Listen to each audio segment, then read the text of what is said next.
Olá, amadinhos! Estão gostando da série? Espero que sim. Vamos lá, mais um vídeo de análise crítica. Agora vamos falar sobre Tessalonicenses. Na verdade, as duas, né? Primeira e segunda Tessalonicenses. Eu tinha falado em alguns vídeos anteriores, né? Eu até mostrei, né, vários Paulos, onde eu mostrei as possibilidades teológicas, né, de que Paulo seria o autor de umas epístolas e um outro pseudo Paulo, uma pessoa usando o nome de Paulo, seria o autor de outras, correto?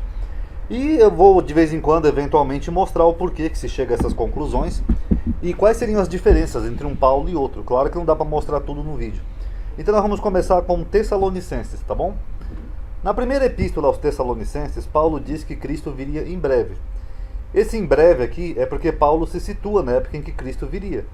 Olha aqui, ó, pus aqui engrifado, a partir aqui do versículo. Ó. Dizemos, pois, isto pela palavra do Senhor, que nós é o primeiro pronome do plural, então Paulo se inclui no grupo, os que ficarmos vivos, ele está dizendo que algumas pessoas ficariam vivas ainda, permaneceriam vivas, para a vinda do Senhor, ou seja, para a vinda de Jesus. E não precederemos os que dormem, ou seja, aqueles que já morreram. Aí ele até repete aqui, ó. Depois nós, os que ficarmos vivos, seremos arrebatados com ele nas nuvens, a encontrar o Senhor no ares, e estaremos sempre com o Senhor. Portanto, consolai-vos uns aos outros. Consolai-vos quem? A comunidade para quem ele está escrevendo, ali em Tessalônica, para uns consolarem os outros. Olha, a gente não vai preceder os que dormem não, os que já morreram. Nós vamos ficar vivos, alguns de nós, para a vinda do Senhor, e ele vai levar a gente nos ares. Tá bom, tudo bem. Aqui no capítulo 5, ele ainda dá uma outra pista, né, que ele fala assim, ó, vós mesmos sabeis muito bem que o dia do Senhor virá como um ladrão de noite, de repente. Vós quem? Os Tessalonicenses. Então, esse evento era esperado para aquela época, correto? Inclusive, as igrejas usam muito esse versículo aqui, né, por causa do arrebatamento. Fazem até filmes, né, de Hollywood, né? Enfim. Só que na segunda epístola aos Tessalonicenses, deixa eu só corrigir uma letrinha aqui, que meu teclado anda ruim. Paulo, ou pseudo Paulo, eu vou chamar assim, porque eu estou trabalhando com a hipótese de serem dois autores diferentes, ele parece discordar do que ele havia dito aqui na primeira Tessalonicenses. Olha o que ele diz aqui, ó. Ora, irmãos, rogamo-vos pela vinda de nosso Senhor Jesus Cristo e pela nossa reunião com ele. O que Paulo está dizendo aqui? O mesmo que ele está dizendo aqui, ó. Da vinda do Senhor, aqui, ó, a vinda do Senhor Jesus e a reunião com ele, ó, que ele fala que eles estariam sempre juntos com o Senhor nos ares. Então ele está falando do mesmo tema, no contexto. Pela vinda do nosso Senhor e nossa reunião com ele. Que não vos movais facilmente do vosso entendimento. Esse vos aqui é para a mesma comunidade, Tessalônica. Nem vos perturbeis, quer por espírito, quer por palavra, ou quer por epístola, como de nós, como se fosse nossa. Então, para eles não se moverem facilmente por alguma epístola, como se fosse enviada pelos apóstolos. Como se o dia de Cristo já estivesse perto. O que ele está dizendo? Que o dia do Senhor não está perto, está longe. Ó, ninguém de maneira alguma vos engane, porque não será assim, sem que antes venha a apostasia, se manifeste o homem do pecado, etc. e tal. Vocês notaram a diferença? Aqui ele já está preparando uma comunidade, porque o dia do Senhor vai chegar logo, e eles vão se reunir com o Senhor, a vinda do Senhor. Já aqui ele fala, olha pessoal, não é isso não. O dia do Senhor não está perto não. Não se deixe mover por epístolas como se fosse nossa. Porque não é. São falsas epístolas. Deu para captar aí? Porque se alguém estiver escrevendo ó, como se o dia do Senhor já estivesse perto, não se engane. Vocês perceberam? O autor dessa segunda epístola, ele parece insinuar que a primeira epístola é falsa. Que haviam falsificadores se passando por apóstolos, o que era bem comum na época. Você pode ver aqui em Apocalipse, ó. Conheça as tuas obras, o teu trabalho e a tua paciência, e que não podes sofrer os maus. E puseste à prova os que se dizem ser apóstolos do Senhor, e não são apóstolos. Tu os achastes mentirosos. Então haviam falsos apóstolos no primeiro século. E é mais ou menos isso que o autor dessa segunda epístola está dizendo, como ele disse para a comunidade não ficar exaltada ou inquieta por alguma epístola como se fosse dos apóstolos. O autor dessa epístola parece discordar do autor da primeira epístola, que diz que antes da vinda do Senhor haveria um período de paz, enquanto que este autor diz que haveria um período de tribulação. Vamos comparar aqui, ó. Eu não estou usando tabelinha porque eu estou usando só o Word, tá pessoal? O Word online é muito ruim de usar. Então vamos lá, ó. Na primeira Tessalonicenses, o autor da primeira, ele fala que antes do dia do Senhor haveria paz e segurança. Aí de repente havia a destruição, que seria a vinda do Senhor. Esse é o entendimento do autor da primeira epístola. Já o autor da segunda epístola, ele fala que antes da vinda do Senhor, iria se manifestar o homem do pecado, filho da perdição. Então não haveria paz e segurança, haveria um momento de perseguição, de tribulação, de um homem que queria perseguir todo mundo. Então, eles não estão dizendo a mesma coisa, o autor da primeira e da segunda Tessalonicenses.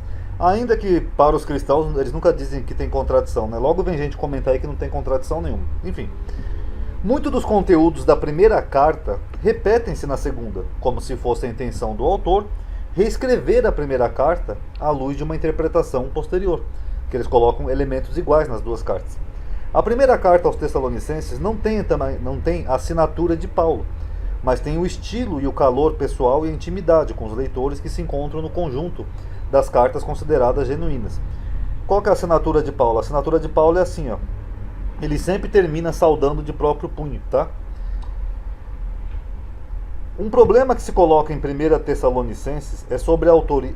Aqui eu esqueci de mencionar, inclusive, mas a assinatura de Paulo é que ele sempre termina suas cartas, pelo menos o Paulo legítimo, assinando: eu, Paulo, vos escrevo de próprio punho, não sei o quê, e isso não tem na 1 Tessalonicenses. Então o mais provável é que a 1 Tessalonicenses seja uma falsificação e o autor da segunda seja o verdadeiro Paulo, tá? E um outro problema que se coloca na 1 Tessalonicenses é sobre a sua autoria de 3 versículos claramente antissemitas. Então isso aqui é contestado também na teologia. Ó, 1 Tessalonicenses capítulo 2, do versículo 13 ao 18, começando aqui, ó, essa parte em vermelho aqui que eu grifei, ó, pois vós, irmãos, vos haveis feito os imitadores da igreja, ela tem um antissemitismo que não era nem tão típico do outro Paulo, que seria o verdadeiro, e muitas vezes incoerente, que não faz sentido. Por exemplo, ele chega a dizer aqui, ó, que os judeus são contrários a todos os homens. É uma coisa até absurda. E aqui ele fala uma coisa estranha, ele fala que a ira caiu sobre eles. Que ira que ele está falando? A queda de Jerusalém. Só que a queda de Jerusalém foi no ano 70. E essa epístola, todo mundo acredita que ela foi escrita antes do ano 70. Então como que o autor está dizendo aqui que já caiu a ira sobre os judeus se ela foi escrita antes? Porque é uma falsificação, ela pode ter sido escrita depois, e depois disseram que ela foi escrita antes do ano 70. Nos versículos suspeitos, esses aqui mostrados com parênteses, Paulo estaria dizendo o seguinte: os judeus mataram Jesus e os profetas, é mentira. Os judeus não agradam a Deus, é mentira. Os judeus são contrários a todos os homens, é absurdo. Os judeus perseguiam os cristãos da Judéia, não tem muito registro disso. Os judeus impediam os gentios de se tornarem crentes. E até que finalmente a ira de Deus caiu sobre eles.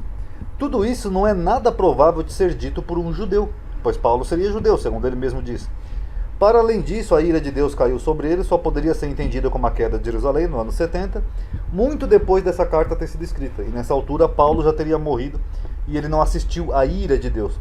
Se Paulo morreu antes do ano 70, como se acredita, sob Nero, Nero governou por volta do ano, deixa eu só colocar aqui, ó, 64, então Paulo não presenciou a queda de Jerusalém. Então se Paulo não presenciou a queda de Jerusalém, como é que o autor dessa epístola fala que foi a ira de Deus que caiu sobre os judeus? Então, não é porque não foi de Paulo. Presumindo que se trata de uma inserção posterior, vejamos como é que seria o texto sem essa inserção, sem esses versículos vermelhos aqui, ó, faria mais sentido. Ó, seria mais ou menos assim, ó, com a palavra de Deus, a qual também opera em vós que credes, nós também, irmãos, sendo privados de vós. Vocês notaram que dá até uma continuidade aqui o texto, ó, quando você tira os acréscimos? Deixa eu até grifar essa linha aqui para vocês verem aí no vídeo. Quando você tira aqueles acréscimos, dá a impressão que, ou supostamente acréscimo, dá a impressão que ele está falando da mesma coisa. Então parece que esses versículos aqui foram inseridos posteriormente, e provavelmente não foi nem por Paulo, porque o autor está falando da queda de Jerusalém. E o autor da 1 Tessalonicenses e da 2 Tessalonicenses não parecem ser o mesmo. O mais provável, dá a entender, pelo menos assim, fazendo uma análise por alto, ou assim minuciosa que a gente está fazendo, é que o autor da segunda seria Paulo, e o autor da primeira seria um falsificador, usando talvez até o nome de Paulo. Por isso que Paulo diz aqui, ó, não vos perturbeis, quer por espírito, por palavra, ou quer por epístola, como se viesse de nós, como se o dia do Senhor já estivesse perto, tá bom? Então analisem aí e tirem suas conclusões. Paz a todos.